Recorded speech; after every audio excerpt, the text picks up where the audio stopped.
Hey, what's up, everybody? We are hopefully live. Just a quick shout out. If you can just tell me if you can hear my audio, we'll get this ball rolling.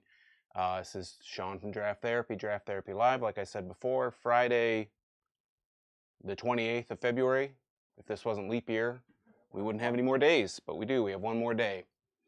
So I'll watch the chat, make sure you guys can hear me, and if so, we will start rolling. So, anyways, today, so I did this little thing. It was a viewer's choice. So I put a kind of a poll up on Facebook. I'm going to start doing that on YouTube from now on the YouTube posts. But I put a poll up. I got a few viewer mails in. I got one from somebody I know in Indiana and somebody I know in North Carolina. So I put a poll up and I said, hey, which one do you guys want to see? Do you want to see the mystery beer package I got from North Carolina or the one that I kind of knew from Indiana? And it was very close. I didn't get a whole lot of votes because I only put it on Facebook. But I got, all right, Edgar can hear me. Awesome. I only got a few votes, but it was really close. It was really just one vote separated it all. It's like the biggest, I don't know. It wasn't that exciting. I had a few people vote. But anyways, the beers that won for this viewing is the beers of Indiana. So I really don't have that many beers from Indiana to share, but I do have a few. We'll just go down the line, and then I'll show you what I got, and then I'll talk about it. I'll pull it up on my phone because I need to kind of read the description on some of these. So first off, they're all from Upland Brewing Company in Indiana. This one is Champagne Velvet. It is a lager. I believe it's actually a Pilsner. I think it's a Pilsner. All right, so this is Champagne Velvet from Upland. Then I have Bad Elmer's Porter, which is also from Upland, and it's a porter, 6%. And then I have Dragonfly IPA, which is 6.7% alcohol by volume, all from Upland Brewing Company, which I believe is in Bloomington, Indiana. Yeah, so cool. We will start getting down to business. What I'm going to do, I don't usually do too many streams. I have my iPad up over here. It looks like we're good to go. So I'm going to close that down and move it out of the frame. But I'm just going to kind of talk about these beers. Actually, maybe I'll leave that up so I can see everything. I'm going to talk about these beers, pour them, smell them, all that good stuff. Drink them, talk about them, and then we do like a little Q&A at the end, a little question and answer. Yeah, so that's really what we do here. So let me move. I have a little bit of a cold, so apologize. It is not coronavirus, but it is not fun either. So first up, all right, Denver Dave. Thank you very much, Dave. If Dave's package would have gotten here today, it could have been in the running, but I think it's showing up a little bit too late. But he's sending me some awesome stuff from New York, New Jersey, and I'm really looking forward to trying that stuff out. So first off, what I like to do is ask everybody in the chat. I think that's what this says. What are you drinking? So let us know in the chat. Let us know what you're drinking. Hopefully you're having, you're partaking tonight with us. Not going to be drinking alone here on the channel. This is like, I'd like to think of this as like a big bottle share. We all kind of sit around, we have a couple beers, we talk about stuff, we talk about, beer and good stuff like that. But yeah, so we'll get down to business. What I'm going to do is I'm going to talk about all these beers. I'm just going to read the description off Upland's website. The thing that's really kind of different about this one in particular, is it's Champagne Velvet, and it was taken over by Upland. It was taken over. It's like an old brand, and it was this on the can here. It says since 1902. Full disclosure, I did record a video review for this, but I just wasn't happy with it. Not happy. I was happy with the beer. I wasn't happy the way the video was turning out, so I just decided to scrap it. When I said that I was going to do a live stream and we picked Indiana beers, that was perfect because then I could talk about this one again. And so when I did it the first time, I read all this stuff on the can. It says since 1902. I knew Upland hadn't been around since 1902. So yeah, that didn't make any sense. So I read up a little bit into it, and I'll tell you here in a minute. So we're going to talk about Upland's Champagne Velvet, and of course, oh geez, of course I'm going to have to go online to do that. I turned my phone on airplane. Yeah, yep. All right. So I thought I was going to save it my notes here locally. Technical difficulties, right? What can you do? All right, so I'll go to chat here for a second. And Oh, Brian used some controversial language in the chat, and his Dick Smasher comment was censored, so I had to uncensor that. But anyways, so Brian says he's drinking Dick Smasher tonight. Awesome beer.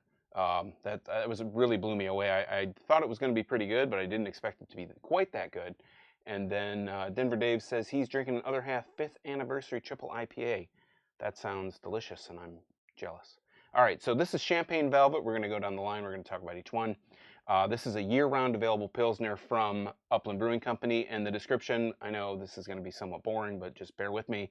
1902, Walter Brunn, the son of a German immigrant, they created a recipe for a new Pilsner named Champagne Velvet. Over the next 50 years, it grew to be one of Indiana's most popular beers and a go-to for many of people in Indiana's parents and grandparents, and great-grandparents, actually. It was the beer with the $1 million flavor, which it says on the can here, which wasn't just marketing fluff. It was actually insured with a $1 million policy in 1902. That's probably a lot of money. Industrial consolidation took down this regional favorite, and the recipe went missing for many years until a fan rescued it. The handwritten recipe from deep in a trademark portfolio. Upland reformulated the recipe using the scrap of paper and proudly brings this Midwestern legend back to life.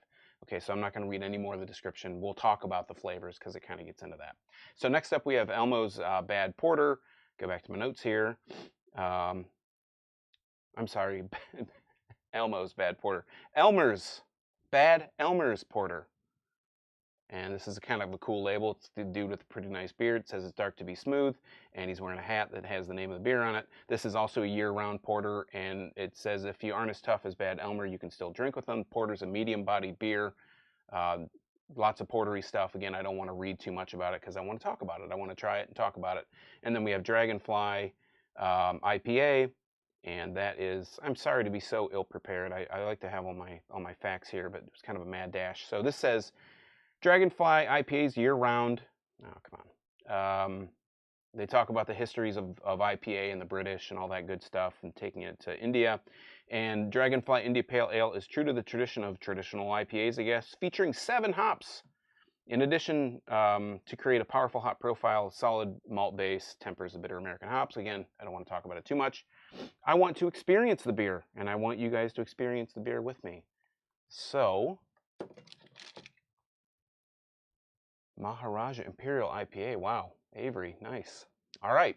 So, what better way to drink really classy Indiana beers than with really classy glasses? I have all identical glasses. I know these are all different styles of beer, but I have 3 Tikus. Ooh, cling. I got my 3 Wiseman, I guess, is that a thing? I have my Draft Therapy Tiku glass, my Witch's Hat Night Fury glass, and my Holmes Tiku glass. So we're going to move into no double cameras today, no overhead view. But first off, we're going to try Champagne Velvet, and that is going to go into the fanciest glass of all, which is a Draft Therapy Tiku glass. Let's go ahead and crack this one open. The date on this, let's talk about that first. This was batch 5163, has a BB, which is the best buy date, meaning that, drink fresh or drink by this date, and it is June 2020. I would think Pilsners are probably 6 to 9 months shelf life. That's probably what they say. So I would think this was either brewed late December or September 2019. So it's not super old. It should be right in the prime of its life, just like me. And let's go ahead and crack this one open, put a nose on it. My nose is going to be extra bad because of this cold, but we'll just suffer through it, won't we? So what I can tell you up front has a nice kind of, again, full disclosure, I did review this on video. It just didn't go up. I wasn't satisfied with it, but I'm smelling a lot of honey aroma, like a Pilsner, like a lager, a little bit of a kind of corny kind of smell in there, but it's got a nice crisp aroma. If you've smelled a Pilsner, unless they're like super hopped with some crazy stuff or they have some really weird ingredient, they're pretty much all going to smell the same. So let's go ahead and pour this. It's a really almost borderline clear, really golden yellow, almost like a super bright yellow. Lots of bubbles. Lots of bubbles not to get caught up in my stomach, and that's a good thing. So that's about 1.5 fingers where the head, really bright white head. Looks really, really good. A lot of nice carbonation coming up from the top. The head's, really compact. Got a lot of those big bubbles on the top where the exit wound from the pour, so to speak. Yeah, just getting a lot more of that aroma. Really nice, crisp smell.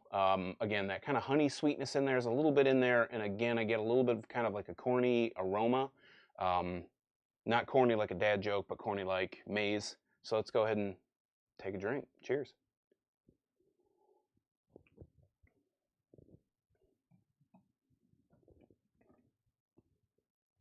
The flavor that I'm getting out of it is it's really crisp, really clean. The finish is kind of like top of mind, right? Because I just finished it. It's got a very dry finish. It almost has you get a lot of that kind of honey flavor in there, but I'm almost with that really big drink. I almost got like this white grape kind of flavor out of it, almost like champagne-y. Um, I guess this might be what Upland would consider their champagnes of beers. Oh my gosh, champagne velvet. That makes total sense. But it's got a nice kind of sweetness at the height of the flavor. It's got a really good flavor, actually. I could see this being. There is a slight bitterness on the finish. Again, it's got that dry finish, but it's also kind of. It's almost got like like a bitter lagery kind of finish. I'm trying to come up with the words for it. It's like if you've never drank a Pilsner or lager, this probably isn't the first beer for me to talk about, but it has a really kind of traditional Pilsnery finish, but very dry. It leaves you wanting to drink more. It has kind of that quality that makes you kind of want to take another drink because your mouth just dries up instantly. It has kind of a crackery, bitter finish, a bready kind of finish to it. But again, it has that really nice white grape kind of flavor to it. So that really is a good it's a good beer. I mean, this would if it was hot summertime, this would be a go-to. This is like a pretty good pilsner. I can't think in recent memory. I'm trying to think of the last pilsner I had. It was probably a Czech pilsner, or I don't know if any of you guys can remember the last pilsner I reviewed. Is probably the last one I drank. I don't drink a whole lot of pilsners. I do like. If I could compare, like the best Pilsner I've had in recent memory, I would say is probably Drafting Table's Pro Pils. It really kind of opened me back up into Pilsners because I was kind of like, Pilsners, well, who wants those? I want juicy IPAs. But it's pretty good. Pro Pils is really good from Drafting Table. I wouldn't say this one's better than that, but this is off the shelf.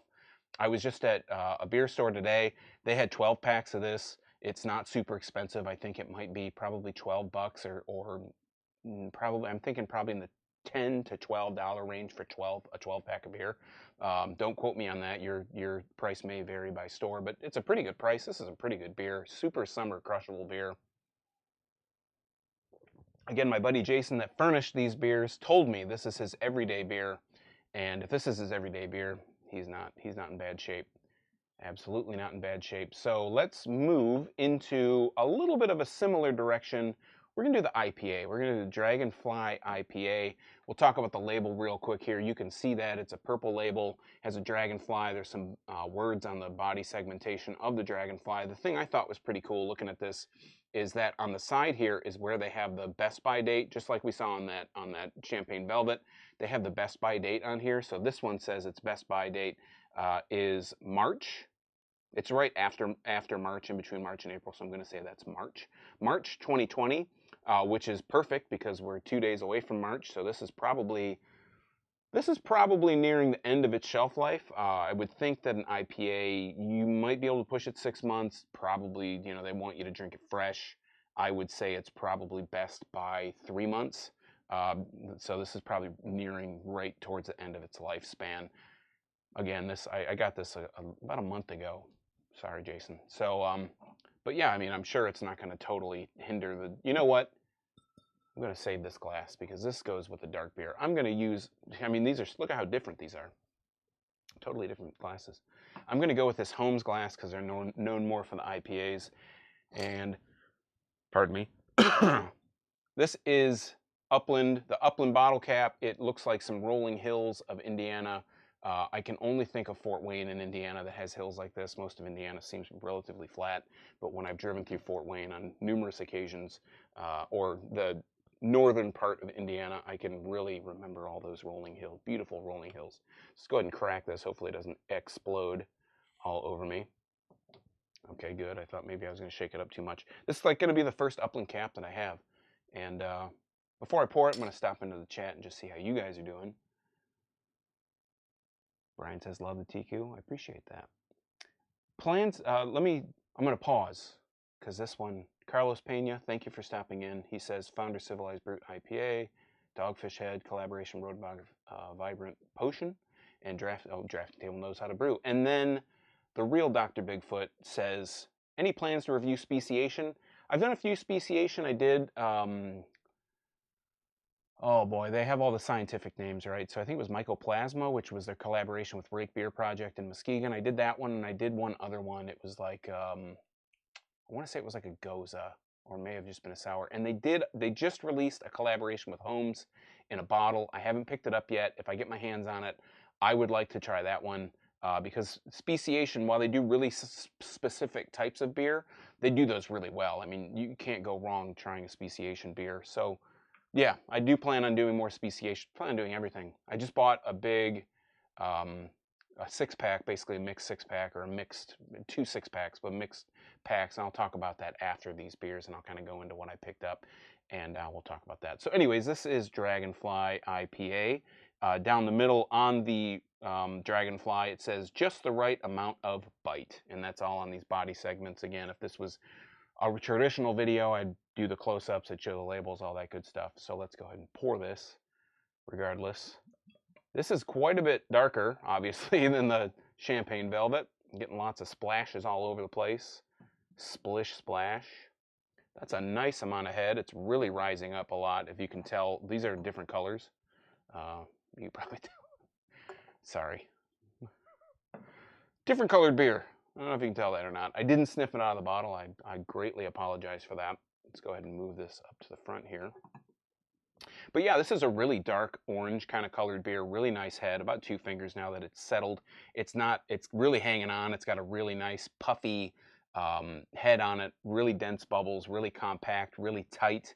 You know, the word that just keeps coming to mind is styrofoam. That doesn't make any sense because styrofoam has big bubbles. This is not styrofoam kind of texture, but it's got a really nice color. This reminds me, just kind of looking at this, reminds me of Two Hearted. It kind of has that look to it. Holding it up to the light, that is like really murky. You can see, it's hazy, but you can see the sediment that's floating in it. So it's hazy, but it's probably just the sediment from the bottom of the bottle, all the yeast that kind of settled in there. The head it's dissipated a little bit. We're getting about 1.5 fingers worth of head, and it's white. It's not quite as white as this Champagne Velvet was, but it is white. And let's go ahead and put a nose on it.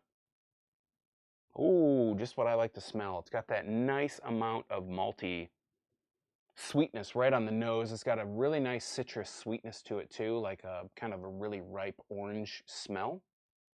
And if anybody's had any of these 3 beers, again, just let us know. Let us know what you think. And if you've moved on to a new drink, we're gonna say, we're going to move back to this thing. We're going to say, whoa, what you drinking? That email shouldn't have popped up, but what you drinking? Share it with us in the chat. All right, so we're going to move on to this. And I think I moved that off before you could even see what it said. What you drinking? Let us know. All right, so this is, again, looks like Two Hearted. Has a really nice smell. I love that kind of, I love malty IPAs. That's kind of my wheelhouse for IPAs. I don't really love West Coast, but there are some. I mean, all beers, they're not all created equal, and I like some beers better than others, and I'm sure you guys do too. But I'm just a sucker for a malty IPA. So enough with the talking. Let's get into drinking. Cheers.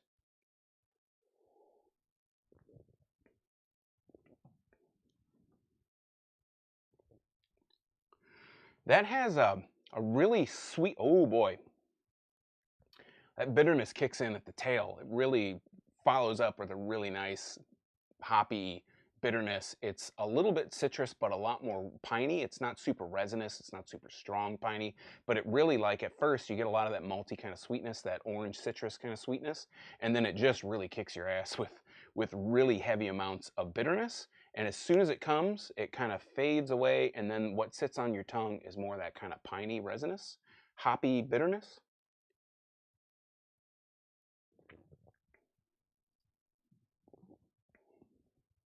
The maltiness is almost reminiscent of Two Hearted, but it doesn't quite reach those really deep malty depths that a Two Hearted reaches. and then it, like I said, then it just boomerangs back. It's like, you know, throwing a big whammo out there, and the whammo comes back and you don't catch it and hits you right in the mouth, and you get like that bitterness that really hits you on the kind of right in the middle of your tongue, but then it just comes and goes, and then it's gone. You kind of sits there, and you kind of think, you know, you kind of remember that it was there, but it's like walking on the beach, and the tide comes up and it washes away those footprints, and it's like I know it was there. The footprints, no proof that you were there. I'm totally spitting poetry tonight, so you guys, I'm in rare form. But yeah, let's take another drink here.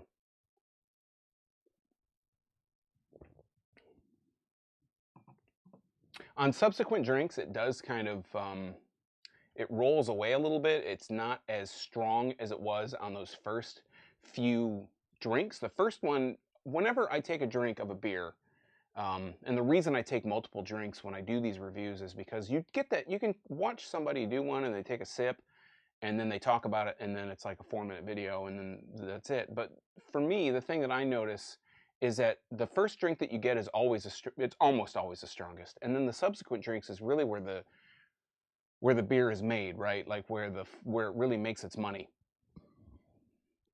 So if you try it and the first drink is all you think about, that's awesome, but that's not, the beer evolves. Even in the few seconds that you let it kind of air out, it changes. Like your palate changes a little bit. Everything that you taste changes, you know, everything's different. So that's why I like to kind of take multiple drinks and talk about it on subsequent drinks. And it's been really surprising these last few reviews, last couple weeks. There have been a lot that have been really surprising because at the first drink they taste one way, and at the second drink they're a totally different beer, and I think that's pretty awesome. Getting back to this one, now all those kind of flavors have melted together, so you're not so much getting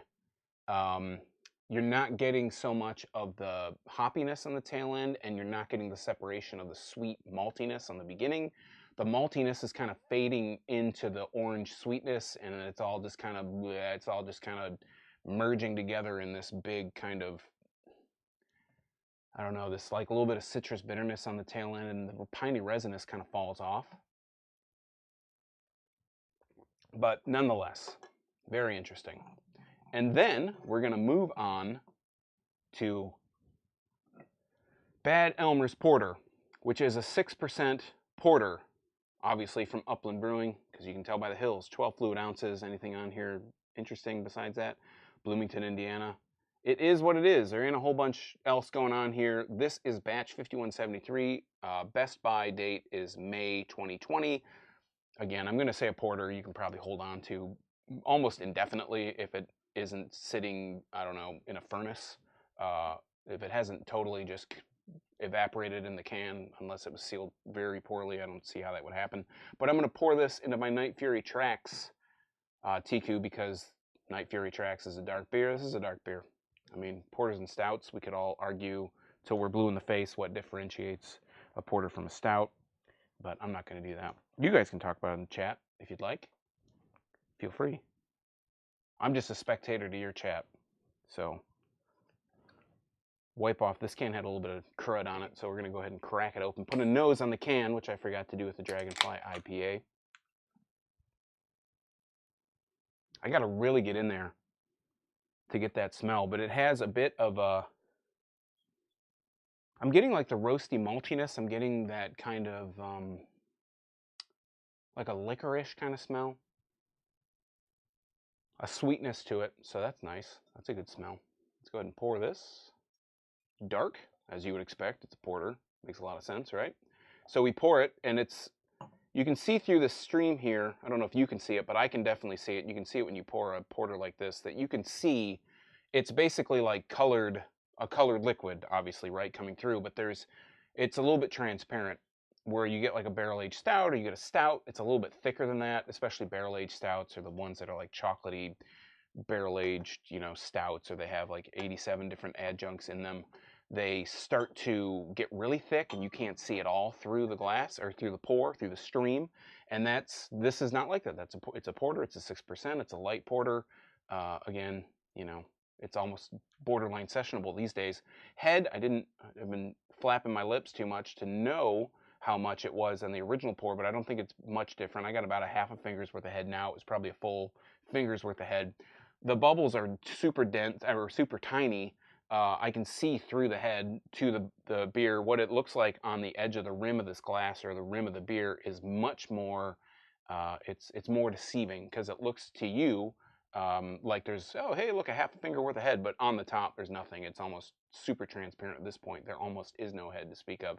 It is white. It's a little bit tannish, like borderline khaki colored chino pants color, and holding up to the light, it is very dark, super not, it's opaque, like I can't see through that. And let's kind of put a nose on here. Yeah, getting more, oh wow, uh-oh, let's see.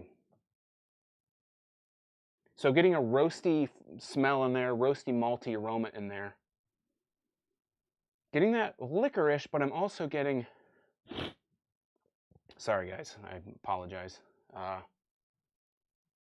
I almost was going to say that I smelled on that one where I was like, whoa, I recoiled. I almost was going to say I'm getting like an apple aroma, but subsequent smells, I'm not getting that. So that's good. Let's go ahead and dive right in. Cheers.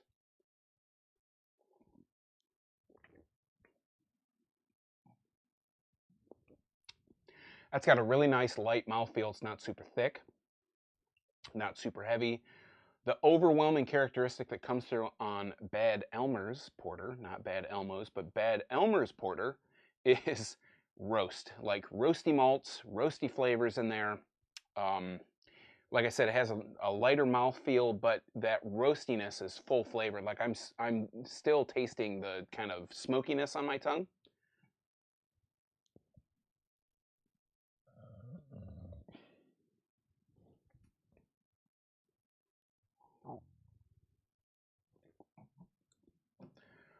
All right, I have the pause here. So the last live stream I had a giveaway. It was for a Holmes Tiku glass, and Rob Santana here mentions in the chat that he's still hoping to see that beer glass. Believe me, Rob, I will send it. I promise. I was gonna send it today so I could say, hey, and I sent that glass off. I'm gonna send the glass. I will send the glass. I have a box for it. I just gotta get the snow. The weather's been too bad to get to the post office. All right. Anyways, back to this one. And it's legal because I can send a glass in the mail. That's not a big thing. I don't know what my problem is.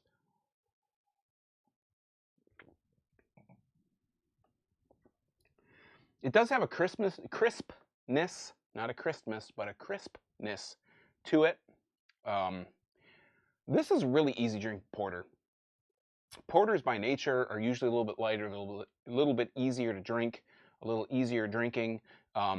This is like a real nice baseline porter. There's nothing super fancy about it. There's nothing super special. It's not going to light the world on fire. It's not going to, you know, it's not going to have you make you run out to the store when you see it on your buddy calls you and he says, hey, Bob or Joe or Johnny or whatever your name is. He's not going to call you and say, hey, they got Bad Elmer's porter on the shelf. You got to run out there and get it because I think it's going to be gone. But if you're looking for a really standard traditional porter, nothing crazy, nothing super experimental, nothing that, you know, you have to, again, that you sit and you watch somebody like me talk about beer and we analyze it. You're not going to have to do that with this beer. If you like porters, if you like stouts, and you see this on shelves and you want to try a traditional porter because you miss it because you've been swamped with New England style IPAs or, you know, barrel-aged tequila barrel-aged, I don't know, Doppelbox or whatever, then you can have this beer and it'll take you back to basics. It'll take you back to, like, you know, what you may have remembered when you started getting into dark beer. It's just a really good standard porter. There's nothing, no bells and whistles. It's not you know, 1985 and a half Escort. It's like it's like a little bit nicer than that. Maybe it's a Ford Fusion with the base model with the regular options. You know, has air conditioning and might not have a moonroof, but you know, you get by. It takes you to work, and you know, you don't get divorced because you spent too much on your car payment. It's a good porter. Nothing super crazy. It does have a really nice amount of smoky, roasty kind of flavors, though. So I'll give it that. That's the one thing I think that sets it apart from other porters, it has a lot of that smoky, roasty, malty flavor in there. If I saw this on the shelf and I was in the mood for a porter, I'd probably pick it up because it's pretty good, and I know what I'm going to get with this one because it's a standard porter. I don't have to worry about getting some crazy flavor that just like turns me off totally. I love porters, so I'm going to go and I'm going to pick this one up. So I'm on the verge of, there we go, on the verge of burping, and thankfully I got that out of the way. So yeah, this is the Indiana Beer Mail. Thank you very much to my friend Jason for sending this my way. This is a really nice selection. As you can see, I want to show off, excuse me again, I'm going to move these beers next to each other so I can just show off these beautiful colors. Because this is like when you go on Instagram or something and you find your local brewery and they say, all the colors of the rainbow, we serve them here. Maybe not all the colors of the rainbow, but all the beer colors. We have like a super light Pilsner, really like clear, really crisp looking, really nice bright yellow. I've drank about the same amount across, I'm proud of that. And then we have an IPA. This is just a Midwest IPA through and through, a lot of maltiness, kind of falls off the more you drink, you know, kind of melts together. Not a whole lot super differentiating it from everything else, but I think this is supposed to be their year-round IPA. I think I read that on their site. And that's what it is. It's a really nice example of a Midwestern IPA. If I had my druthers being in Michigan, I'd probably go for a Two Hearted because that's the kind of guy I am. And I like Two Hearted more. It's a little bit higher ABV, 7% versus I think this one was 6.7, but very close. And not a lot of bitter. Well, it has creepy bitterness at the beginning. And then we have a porter. Really dark. To my vision, sitting here, it looks black. I don't know how it looks to you guys. Maybe a little bit a shade lighter than black, maybe a little bit more of a brown. But this looks black to me. I mean, this is a nice example of a porter. Again, doesn't blow my socks off, doesn't make me want to spend a few extra bucks a month on all the options and maybe the GPS and whatnot. I'm not going to get the GPS on this model, but it's a good porter. And when you drink a porter like this, you know what you're getting. It's not going to be some crazy thing with, I don't know, rat hairs or just trying to make stuff up. All right, so this is the time of the video where I go into a little bit of a Q&A. If you guys have any questions about craft beer, I'm not claiming to be an expert by any means, but I drink a fair amount of beer and I talk about a fair amount of beer and I talk about people about beer. So if you have any questions about beer that you think maybe I can answer, I'm going to try and do that at this point. And then in the meantime, well, I'm going to kind of go back through the chat. I know I stopped a few times to talk about stuff that came up in the chat. I'm going to look in the chat. I'm going to kind of answer some of the questions that came up there since the beginning. And then I'm going to do this before I do it. I'm going to say, what you drinking? If you have finished a beer, check us in. This is a big bottle share. I want this to be a big community thing. I love to see you guys chatting back and forth in the chat because sometimes I'm just, words are coming out of my mouth. And it's cool to see that you guys are talking back and forth because then I can go back through and say, oh, okay, cool. So I'm going to go back through the chat now. I'm going to take a sip of this Champagne Velvet. I'm just going to go through down the line. I'm probably going to finish these off. When I'm done with these, it'll probably be, we're about half an hour in right now. It'll probably be another 20 minutes or 15 minutes or whatever, and we'll talk until that time comes. And yeah, cool. I think the standout star, just to kind of go back to this lineup, going back to this Pilsner now, again, I talked about the flavors kind of melting together at some point. This has a lot of honey flavor, and that's what I really dig about it. And I think this is a really exceptional version of a Pilsner. This is probably the standout amongst the crowd. Really, again, a really standard porter, a really kind of great example of a Midwest IPA, and a really standout Pilsner. Lots of honey flavor. Kind of got that corny smell or flavor at the end. Just going back through here. Brian says he loves the TQ. Thank you, Brian. I wish I could send you a link and you could get your own, but it's just a big pain to do all that stuff. David Forbes checks in. Treehouse Hedonic Adaptation. Oh man, he's drinking a Imperial Milk Stout and Idle Hands Galaxy 4-Seam New England style IPA. Yes, Dave, I do hate it when it's tough to find fresh shelf beers. It's kind of ridiculous. Like there's a bottle shop I used to frequent. I don't frequent them so much anymore. They changed ownership, and I thought that it might get better, but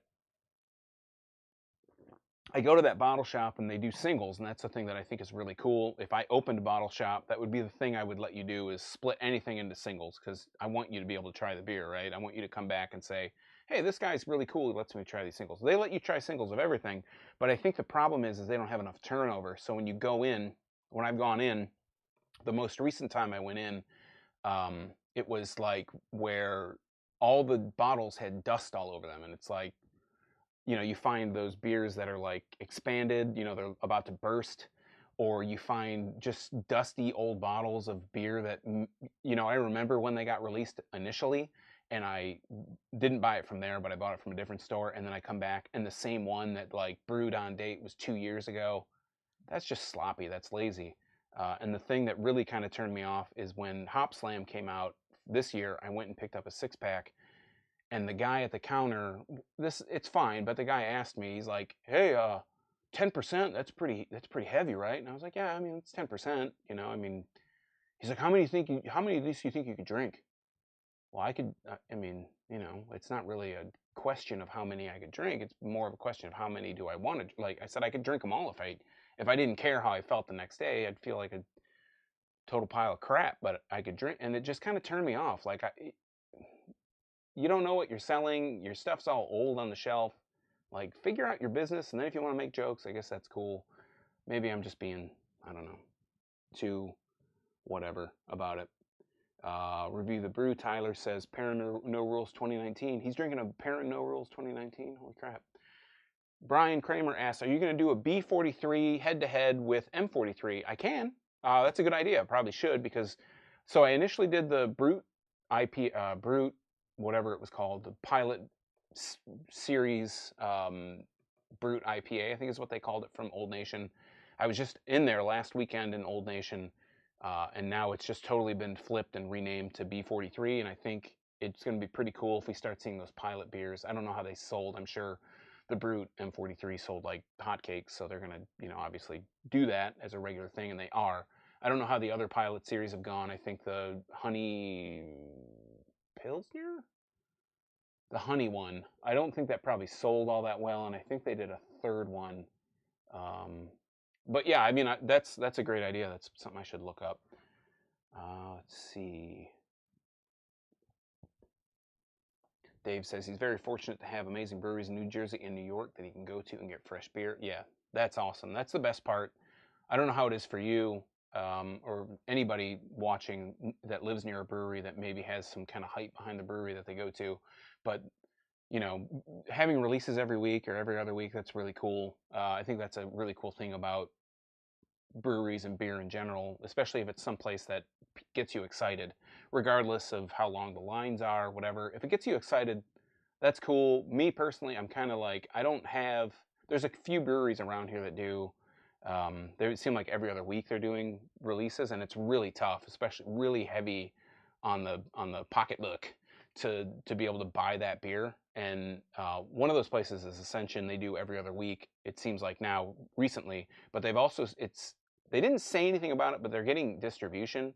Like, I see them out at stores, and that's cool, because that means that on a Saturday, when, like tomorrow, I have a dentist appointment, I can't get to their thing, I can't get to their release, maybe I can have a chance of picking up some of that beer on a shelf. So that's pretty cool. And it's also really cool to see a brewery that you love, seeing it out places. Like, you see it on shelves somewhere, and it's just like, especially a place that you maybe got in the first couple of years, when they were small, and now they're getting distribution, and it's just cool to see that on the shelf. Like, other people get to experience that kind of beer. It's not going to just be me anymore, or people that have the time to go to the brewery, because they know that's a big commitment. All right, through the chat, Carlos says he almost picked up a Saugatuck peanut butter porter. That is one that I've been kind of thinking about doing, because I've heard so many great things about it. The Saugatuck peanut butter porter, I can't say that I've really ever been blown away by something that Saugatuck did. The first time I had Neapolitan Stout on draft, I thought it was amazing. I thought, like, this is the perfect beer. You can taste everything. You taste the chocolate. excuse me, you taste the chocolate, you taste that little bit of vanilla, and you taste the Neapolitan pistachio, strawberry, chocolate, vanilla, and strawberry. You get all that flavor, but then I got it in a bottle afterwards. And it was kind of like, And then I had Ghost of Neapolitan, which is their white version of that same beer, and I had it at Hopcat in Detroit, and it was like it was after a beer fest. I hadn't drank at the beer fest because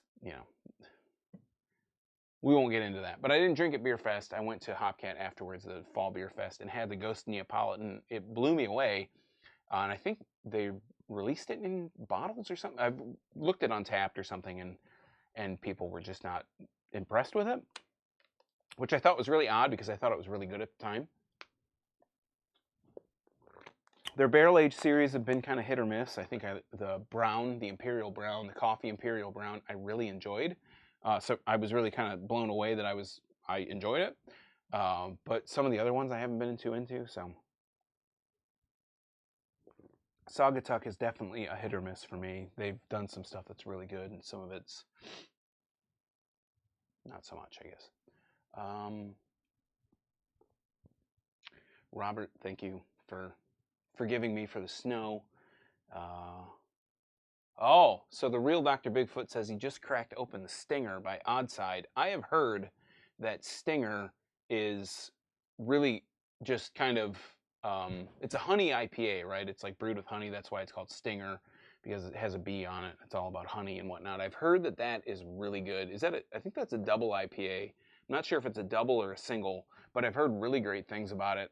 And that's one that I see occasionally on shelves, and I've heard it rivals Hop Slam in the taste department. Like, I think Oddside is really underrated. They do some really sneaky, great releases, and Oddside is a place that I've always really enjoyed almost every one of their beers. I can't think off the top of my head a beer from Oddside. The only one I can think of, Bean Flicker, is one of those beers for me personally that on draft it's great. But when you get it in a can or a bottle, it's kind of like, it's not as good as I remember it being on draft. But their tap room is really awesome in Grand Haven. But I feel like they do, they put out so many beers. They're kind of like Shorts. They put out so many beers that are really so good. They put out so many, you can't keep up with them. You could almost kind of bankrupt yourself spending all your budget, basically your beer budget every week on the new thing that they put out. The newest thing that I think that I saw was what was it, like peach mango dank juice, one of the dank juices, where I reviewed a bunch of the dank juice stuff. I've kind of stopped doing that because I don't think they've done anything really new, but they've rebranded it, so you'll see the cans are different. They're a little bit more, for lack of a better term, they're a little bit more elegant. They've changed like the font and everything, which I think it's a good direction. And it goes to show kind of like how branding is really important. But Oddside is just so sneaky good. They do so many things so good. And that takes me a little bit to the overall it was 2 6-packs, but I always buy 2 of each beer, because if I do a video and I totally screw it up, which doesn't happen very often, but it did happen on the Champagne Velvet video. If I totally screw it up, I like to be able to kind of go back and maybe do it over. I try to do first impressions as much as possible, and I think it's only been once or twice that I've actually had to go back and re-film something. But I picked up Oddside's peanut butter cup stout. I picked up, maybe it was a 13. I picked up 7 beers, because I picked up a Transient Junie 2019. I picked up City Built's most recent, I think it's called the Fibonacci Stout. It's like a 3-hour stout or something. I picked up, what else did I get? I have it on my phone. I'll look it up real quick, and I'll let you know. Yeah, whatever. Okay. I take notes of all this stuff because I'm going to talk about it. So I got, Transient Junie 2019. I got the Oddside Peanut Butter Cup Stout. I got City Built Fibonacci Stout. I got Beards, the Dogman, which is, I believe it's a stout or a porter. I really loved Beards. Oh my God. Copper Star Galactica last year. I thought that was awesome. If you ever get the chance to try that one out. I got New Holland's Poet Brunch Stout. I got Austin Brothers Orange Smoothie IPA. What else do I have here? I got another transient. I got Neckbeard Nectar, which I don't think I'll do a video on unless you guys think that you want to see that. But I can tell you, the last time I had it was with Review the Brew. Tyler here, we had it in the line at Ascension's Gorilla Juice Day 2019. It was, for me, my opinion, it was off the charts. I would definitely not I wouldn't be upset if you wanted to see a video on that, because that means I get to drink it. I got from another viewer, from David Orr. I got Parish Brewing down, I think they're in Alabama. I got Dr. Juice, which is their newest, like, New England style IPA. And also from David Orr, I got Bell's Blackhearted. And that, I'm really, really excited about bringing Blackhearted in the next couple weeks to you guys. It'll probably not be this week, but or this coming week, but the week after I'll do Blackhearted. I thought about doing like the same thing with the lighthearted, two-hearted, double two-hearted Blackhearted, but I've heard that Blackhearted is like it's not even comparable to all those beers. It's something totally different.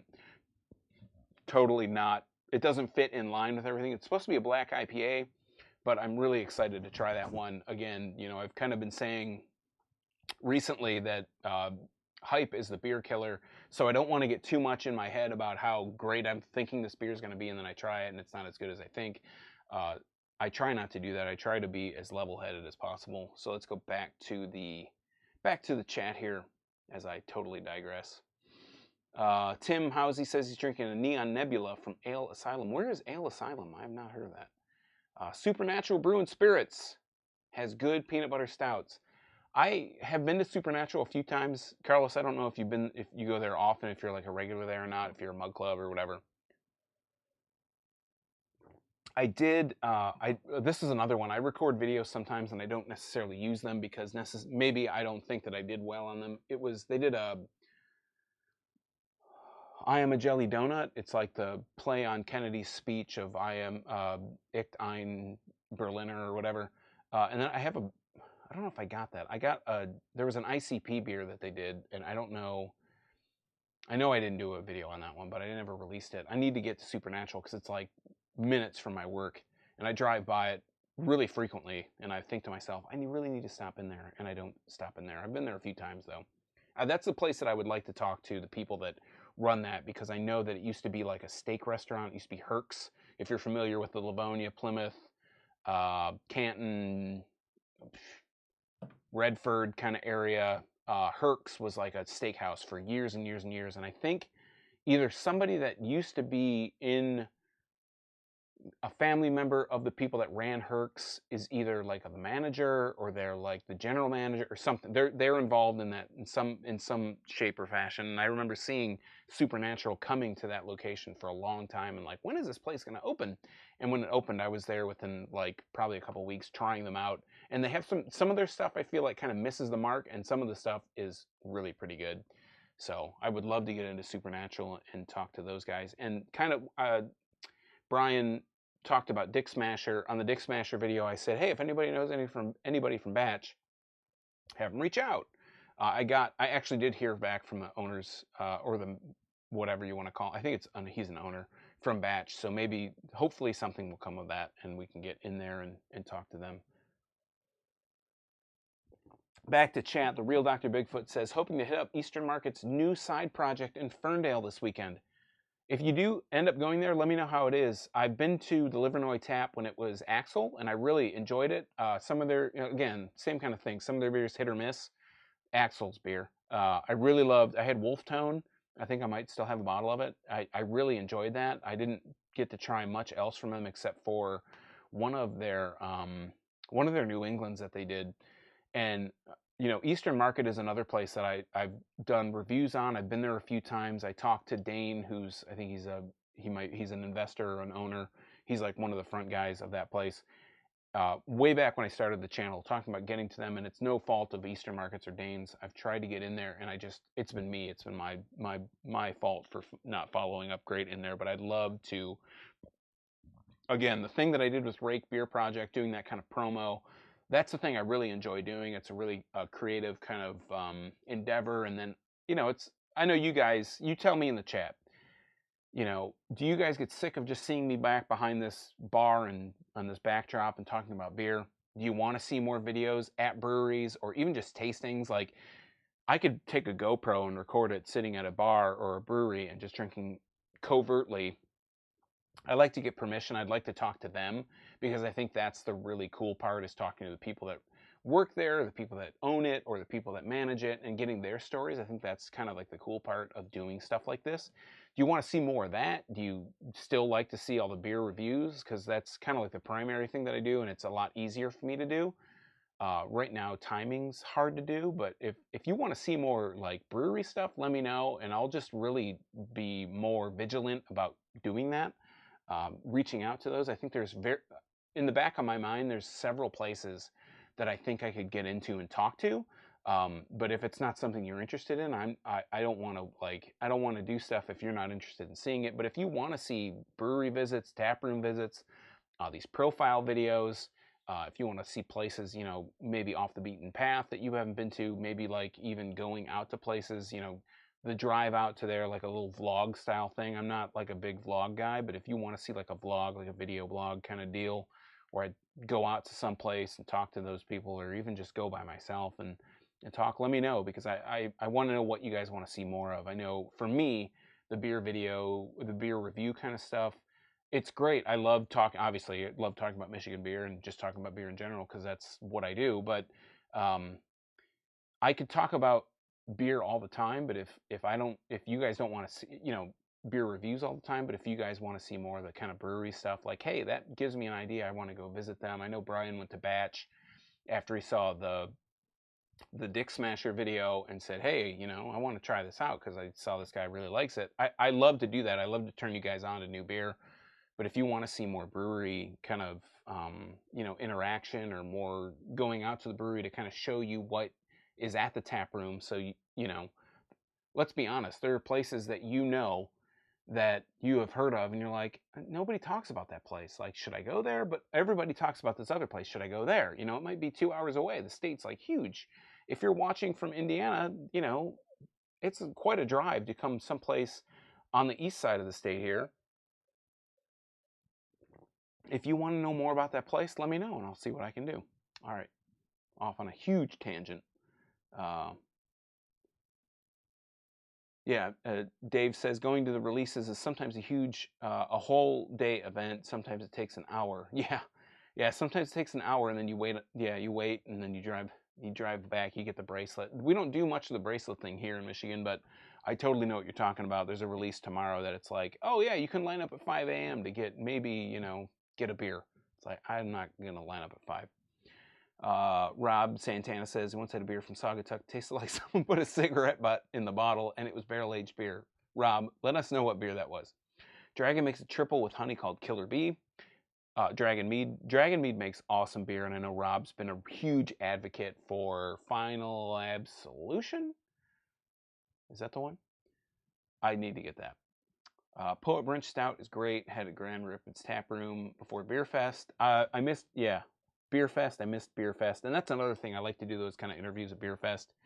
If that's cool, then that's what I'd love to do. Tim Housey checks back in and tells us that, make sure my laptop here doesn't fall asleep, that, I know I asked Asylum. Ale Asylum is in Madison. Something he grabbed out of the fridge. That works. And Carlos says he likes black IPAs. Same deal here. Tyler, Review the Brew. Dark Penance by Founders was his top beer when he was getting into craft beer. What are some, tell me what you thought. What are some beers that you got into in this chat, or even if you're watching this after the fact? What are some beers that got you into craft beer? For me, I've talked about it. I talked about it on the Sierra Nevada 40th anniversary. The initial beer that really got me into, well, I would say, I can't say it really got me into craft beer, but it was Sam Adams Golden Pilsner when they were doing that. They played the hell out of that commercial when I was young and impressionable for Sam Adams Golden Pilsner. And I got that, and it was too much. I drank like way too much of it. I drank way too much Goldschlager because that's what you do when you're in college, and got really sick. As you can imagine, they ended up like cutting a piece of the carpet out with like my perfect pile of, vomit, and then threw it out. And I didn't drink beer for a long time. And I went over to Windsor at 19 to drink. I may have been 20. Had a bunch of, well, I say a bunch, but I probably had like one Labatt or something, and it took me like about 6 hours to drink it, or 4 hours or whatever, and was not was not a good time at all. And then it took a few years, and then like drinking what was that beer called? It was like a lemonade beer from like the late 90s, and I want to say it wasn't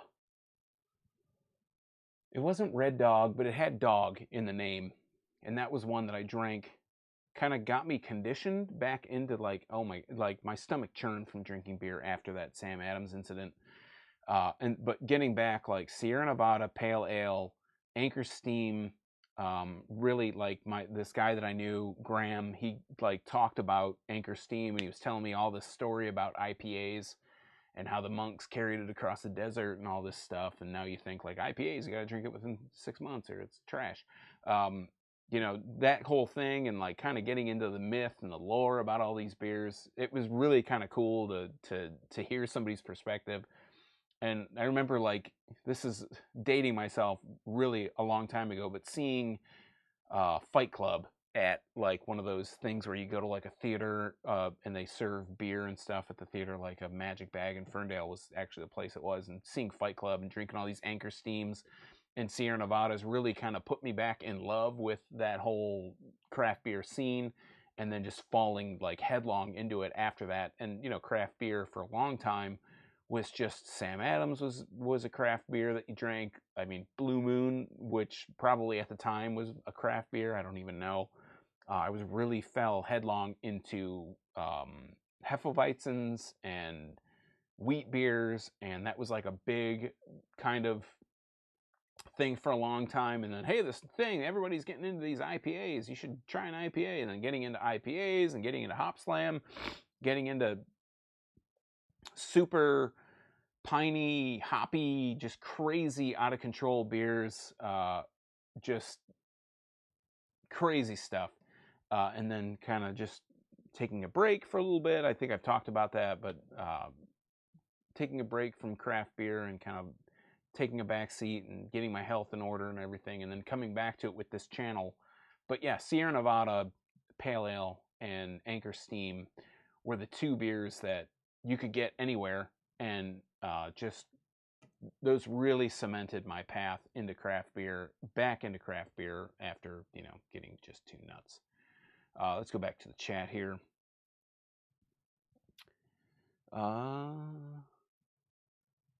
The other Tyler, not Tyler Review the Brew, but Tyler F says, I'm stoked for Black Party Review. He says he wishes he distributed it. I wish they distributed it. That would be awesome. Do I like CBS better than KBS, says Michael Krosnick. I like KBS better. I think this year's CBS 2019, well, last year's 2019 CBS was like really probably one of the best versions of CBS that I've had. I didn't have it way back in the day, like 6 years ago, 7 years ago, whenever it was like kind of not initially released, but when it was kind of newer. I didn't try it then. I think this year's 2019 CBS was way better than 2018 CBS, and I think it was better than 2017. But I think KBS is a better overall beer. Now, when KBS starts doing year-round, I don't know if that's already hit, where KBS is year-round, where it's like the 2020 version, where it's just available whenever, which, side note, it seems like KBS has been available year-round as of last year, because there was never a time where I didn't see it on shelves. I'm really curious to see if the 2020 version, the year-round version, quote-unquote, is as good as 2019's was. I wonder if it's going to have the same issue as Dragon's Milk has had with that thinness. It feels like ever since Oh, I'm trying to think which Dragon's Milk. There was a Dragon's Milk that was like a turning point where the mouthfeel stopped being so thick and so really kind of rich and fudgy and all those really great adjectives that you can use for barrel-aged beer really fell off and became super thin. I'm curious to see if KBS is going to be thin like that or if they're going to be able to keep the mouthfeel. I mean, I have several bottles of 2019, several bottles of 2018. I think I have a bottle of 2017 left. That would be really interesting to do a vertical to see if mouthfeel has changed. Again, my feeling on a beer that you've aged, it's impossible to know if it's going to taste the same. The only thing you can go off is your memory, and memory is really fleeting. It's not really the best kind of indicator of that. So let's see. Edgar Hernandez says, "Do you ever pair stouts with whiskey?" I'm not a big whiskey guy. I don't buy whiskey. I'm like the complete wrong person to ask about anything besides beer. I don't drink bourbon. I'm gonna totally tell you how much I don't drink whiskey. I don't drink bourbon. I don't drink whiskey. I don't really drink hard liquor that much. So when I talk about bourbon barrel stuff, you kind of have to take it. I try to say like, hey, I don't drink bourbon. I feel like bourbon barrel aged stuff, again on another tangent, bourbon barrel aged stuff is more of there's beers that bourbon drinkers I think would like. It's like a gateway, and there are bourbon barrel aged beers that beer drinkers would like that would transition them into bourbon. But yeah, I don't know much about whiskey, and I don't really buy whiskey. I like blow my budget on beer. We go back to the real Dr. Bigfoot. Definitely like the brewery visits. Cool hearing from people that actually work there. I agree. I like that part. I like kind of the stories that people bring of places that they work there, or they own it, or they manage it, and like you can talk to them. They have a more kind of they have like a 30,000-foot view of what the customer enjoys. Like they can tell you what kind of beers that customers are like. They can kind of see the trends before we can. Like we see trends as consumers. We see trends when they hit the shelves, but the brewers or the managers or the owners of the brewery, if they're really hands-on, if they know what's kind of going on in their brewery, they can tell you the trend way before you know it. So, like a lager trend that's been going on recently, they would know like way before. And I've heard from several brewers or breweries or, managers like, oh yeah, everybody, they're big, we're going to really start doubling down on Pilsners. Rob Santana, Dragon Mead Armageddon Grand Cru. That's the one. I do have a Grand Cru from Batch. I want to say it's called Requited. And I have a Grand Cru. Grand Cru is one of my all-time favorite styles. You don't get them very often. And when you do, they have to be like exceptional. Michigan Brewing Company, MBC in Weberville. They're not there anymore, but MBC did an awesome Grand Cru. I also have an Avery Grand Cru, but I'm sitting on that for super a whole bunch of years. Dustin Cagle, he says he just joined drinking an Atomic Res from 6 Point. Wow, 11.8% triple New England style IPA. Let's go back. We're going to go, and I'm going to just give you, this is the last call. Last call on what you're drinking. Let us know in the chat. Last call on that, but we'll talk about it. Let's see. Dave says, my friend David and Evan watched your Bell's official New England style review and then shared it with me. Oh, that's awesome. Yeah, I have, I just got rid of all my official. The official that I bought for that video, I try to buy singles. I try to buy like 2 beers, like I said, because I might screw up on one and I want to be able to have a video. Official was one that I wasn't super crazy on, and I think I just got rid of it. My other friend Dave, he had a, what do you have, like, oh, he did Super Bowl party, and I brought a whole bunch of beer. That's like my thing now. Like, I'm the beer guy. I have all this extra beer because I buy 6-packs when I have to. But I brought all these beers over there, and official disappeared, so I was okay with that. Stone IPA. Okay, real Dr. Bigfoot says Stone IPA got him into IPAs, and Founder's Breakfast Stout got him into stouts. Those are, yeah. Stone IPA was like an advanced version for me from obviously Sierra Nevada, which is a pale ale, the one that I had. But yeah, Stone was like the next step. I remember, oh man, what was their black IPA that they did. I love their black IPA. Obviously, it was a bastard. It was like, oh, I can't remember what it was called, but they did a black IPA. It was like Stone's IPA is the green outline and the label, and then they had like Arrogant Bastard is the red one, and then the blue one was the black IPA, and that I like lost my mind over the black IPA. That was awesome. That was a big favorite of mine for a long. And I would go to this beer store that I knew that would get it, and I'd go repeatedly. Hey, do you have that? Do you have it? It was like, no, man, this is seasonal stuff. We don't have this all the time. Oh, I gotta wait for next year. All right. So Carlos says, Supernatural is getting better and better as time goes by. The Insane Clown Posse IPA is a little bit too aggressive for his taste, but they have some really balanced and smooth IPAs. I just need to get back out there. It's been a while. Tyler F says Sierra Nevada Torpedo and Two Hearted got him into craft beer. Got to revisit that.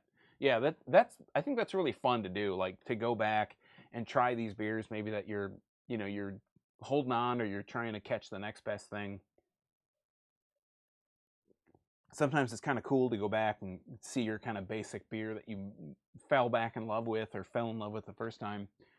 All right, let's see here. We're back to Michael. That's the CBS. Rob says Sam Adams Imperial Stout was fantastic the first time I found that they don't even make it anymore. Yeah, I don't. How many stouts does Sam Adams do? They do many. And then we have Ryan Berry. Ryan, where you been? Why are you just now checking back in? I've missed your comments for a while. This is Bad Elmer's Porter from Upland. All the Indiana beer, just to kind of reiterate, was all Upland beer. My buddy Jason sent these to me, or actually he handed me these because he came up from Indiana. Bad Elmer's Porter. This is the last one of the 3. So I did, just a recap real quick. Champagne Velvet, which is a Pilsner from Upland. These are all Upland beers. Dragonfly IPA, which is a really great example of Midwest IPAs from Upland. And then to recap, Bad Elmer's Porter from Upland, 6%. A really great example of a just, straight line porter. Not going to lose your mind, but it's a really nice back to basics beer like we've been talking about. Again, I think the standout was Champagne Velvet from Upland. I think this one's got a really nice honey flavor to it. It's a Pilsner flavor, but as it kind of settles, you get a lot of that honey flavor. Let's see. Dustin says, Sam Adams Winter Pack got me into craft beer. Sam Adams, again, I mean, you can't go wrong. I went to Sam Adams in Boston, and Michael Krosnick, there is a delay. So I did get you your question. Hopefully you heard it. I went to Sam Adams in Boston. Their brewery tour is really cool, and they have so much really cool stuff on tap that never makes it here. I had a New England style. I think it was like a double New England style or something there. And it was like, this is awesome. Why is this not available to us? Edgar Hernandez says, what got me into craft was Black IPA. Wow, Black IPA from Yanita. And the Doob IT was a first 9%. Hit you hard, yeah. 9% will do that. Rob says, with KBS all year round, now is it even worth our time that they don't age it in the same way? That's a really good question. That's a good question. I don't know. You'd have to think that they age it and it's maybe just like this rotational thing where it kind of, it goes into these barrels, it gets poured out into beer, it gets, rotated back in these same barrels. I don't know. I'm really curious to see how different it'll be, but at the same time, I'm kind of like, do I need to try this? And, no, it's no secret. If you look at like the videos that I do, the ones that are the most popular for me are KBS. KBS has always been the most popular beer video that I do. And it's kind of a little bit disappointing that they're going to the year-round model for me. But I don't know if I'm going to buy it anymore because I have so much of the older ones and I really enjoy the older ones. But it would be worth it to try it 2020 to see how it kind of stacks up. I mean, Dustin says they need to do more KBS variants. Maple KBS? Absolutely. I think espresso was a really good first shot at doing a variant. I would love to see what they do with the variants. It's kind of like what Dragon's Milk, what New Holland does with Dragon's Milk. They do, you know, they do a new one. They do like 3 or 4 new ones every year. So that's really awesome to see that they have these different. They do these different variants on Dragon's Milk, the regular Dragon's Milk. Obviously, the most recent one was, or I don't know, obviously, but the most recent was the rum barrel. KBS does a variant with KBS. I'm really hoping with KBS Espresso that that was kind of like putting their toe in the water to test everything to see if it was, you know, too cold or too hot for them to kind of enter that arena. I would love to see just, I mean, I think CBS is really maple barrel aged KBS, right? But I would love to see them do these different, you know, maybe do a second barrel, maybe do like these new adjuncts that they just haven't done. Maybe it's a great way for them, you know, like a blueberry KBS. That'd be pretty cool. All that stuff. Carlos says Wine Barrel has CBS 4-packs for $11.99. Or I'm sorry, geez, 11. That'd be awesome. $19.99. Tyler from Review the Brew says, are you going to cash in on views of the seltzer trend? I've seen craft beer tubers that review seltzers, and those videos get crazy views. I am waiting. I'm waiting. There's one that I want to do. I am waiting for Griffin Claw's seltzer to hit the market because I've talked to Griffin Claw. I've talked to the marketing people at Griffin Claw. The thing that I think about Griffin Claw is that they're doing it. So here's my feeling on seltzers. And I know that seltzers are getting a lot of views because that's a really emerging part of the market. And I talked to a few people about seltzers last year. I did it on a podcast. And we did this thing, and they talked about seltzers like, oh, I think it's going to pass. Seltzers they're not going anywhere. Seltzers are going to continue to take up the market because it's people that don't dig on craft beer that buy seltzers. People that do dig on craft beer buy seltzers. But the thing is, for me, like the White Claws of the world, White Claw for me tastes like there's some kind of vodka in it, and I know it's not. What the thing is with White Claw is it's a malt beverage. So it has that malty kind of taste to it. The thing with Griffin Claw that kind of gets me excited is that Griffin Claw isn't, and some other places, Ordoc for one, doesn't use malt. They use actual sugar. It's sucralose or whatever the sugar is. I'm not sure the exact variety of the sugar that they use. But that's what's going to be really exciting to me. Like, they have Natural Light does a seltzer, and Bud Light does a seltzer. They're owned by the same company, but they're totally different, and people actually prefer the Natural Light seltzer over the Bud Light seltzer. I mean, they're the same company. You'd think they'd be the same seltzer, but they're not. So I'm really interested to see with Griffin Claw doing their, sugar-derived, whatever it is, sucralose or whatever other kind of sugars are. I'm interested to see how clean that tastes versus the malt beverage seltzer. So I want to do kind of like a Michigan seltzer because we have Clear Coast, which is owned by Perrin. We have Atwater, which is obviously now owned by Miller Coors. We have Griffin Claw entering the arena. I think that Witch's Hat. I think Bumble. I've seen Bumble on shelves. I think Bumble is a seltzer. I could be wrong on that, but they do a seltzer in the tap room. So yes, I will probably do some seltzer, but I'm not gonna. This isn't gonna turn into a craft seltzer channel. The other thing I want to do is PBR Pabst. Well, not PBR, but Pabst. I have a Pabst IPA coming up. Like Pabst did an IPA. I'm gonna have a video on that coming up, and then Pabst the hard coffee. I want to do a video on that too because I like to just try stuff that's interesting to me. Like seltzer for me personally, the reason I'm going to do a seltzer video is because that's interesting to me. Like the different kinds of seltzer, doing a malt versus a sugar-based seltzer, getting the alcohol derived from malt or sugar. That's interesting to me. Hopefully it's interesting to you guys. But the Pabst hard coffee is really interesting to me. It's a few probably months old by this point, hitting the market here in Michigan. It's been in other places. I have like a can that's super old from last year that was in New York. But and I sat on that. I probably shouldn't have done that. If I wanted views, I wouldn't have sat on it. But you know, I just want to try stuff that's interesting. I want to bring products that are interesting, beer products that are interesting, stuff like that. I think just doing stuff that's interesting is just, that's where it's at.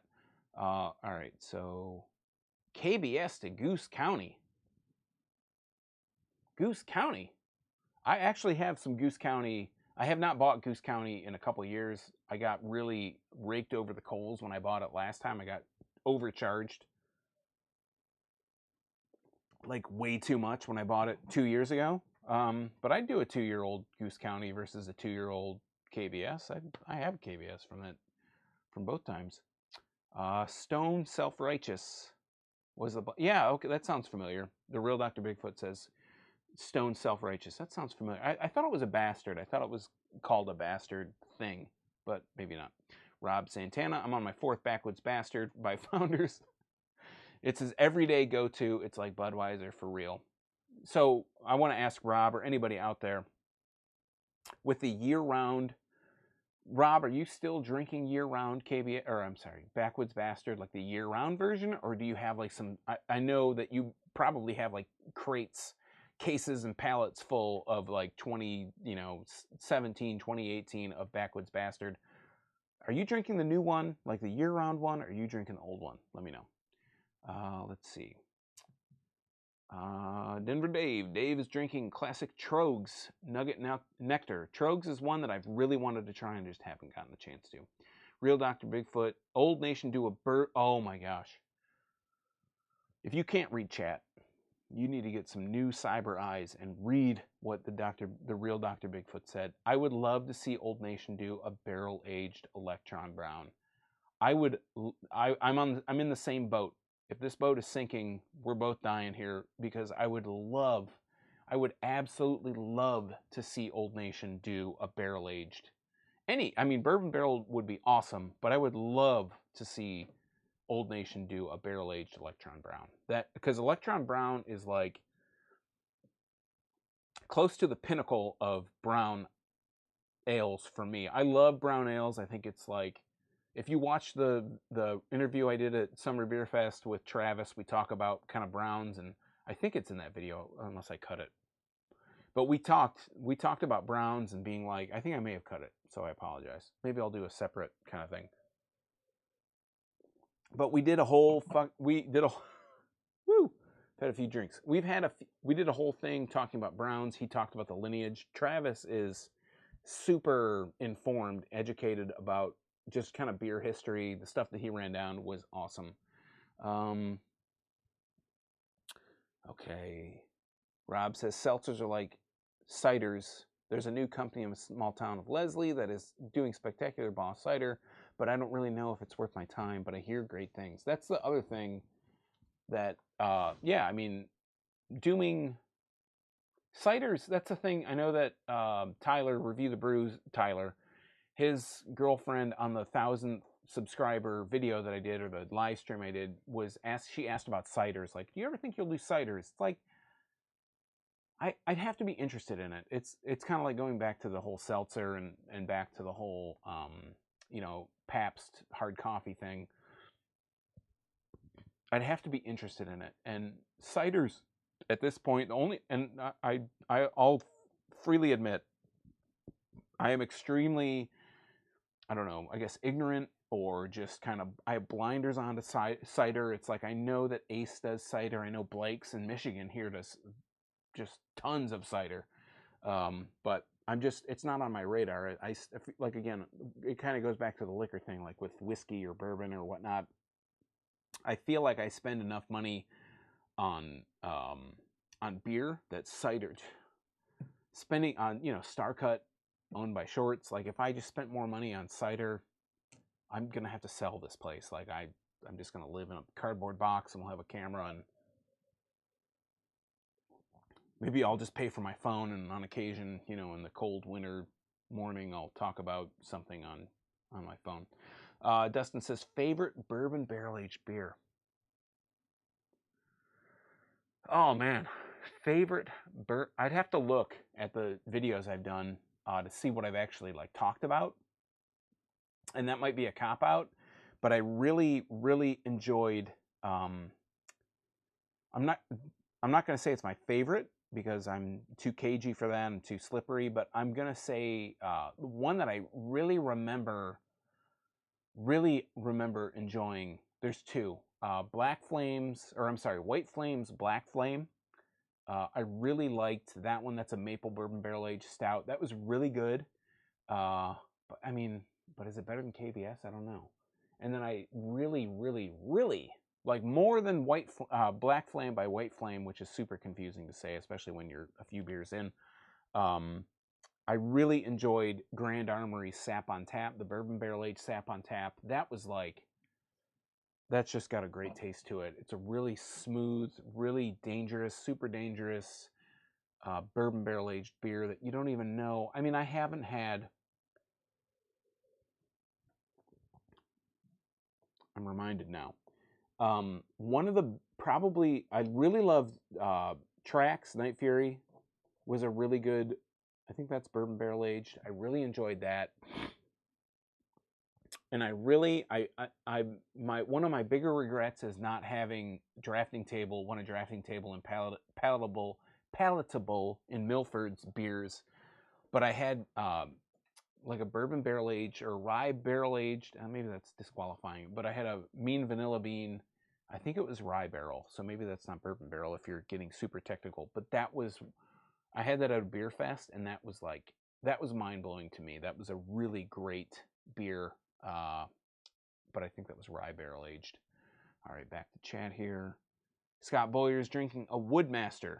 That's a good one. Woodmaster. What's favorite Shorts beer? A big fan of Carrot Cake Wish. They would distribute it instead of Private Stash. Shorts.